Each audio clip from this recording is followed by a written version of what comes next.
मृत्युञ्जयाय रुद्राय नीलकण्ठाय शम्भवे अमृतेशाय शर्वाय महादेवाय ते नमः।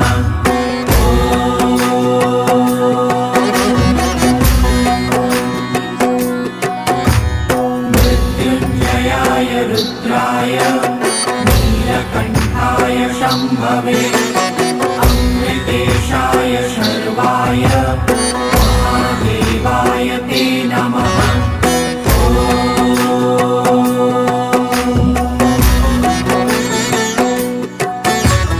मृत्युञ्जयाय रुद्राय नीलकण्ठाय शम्भवे अमृतेशाय शर्वाय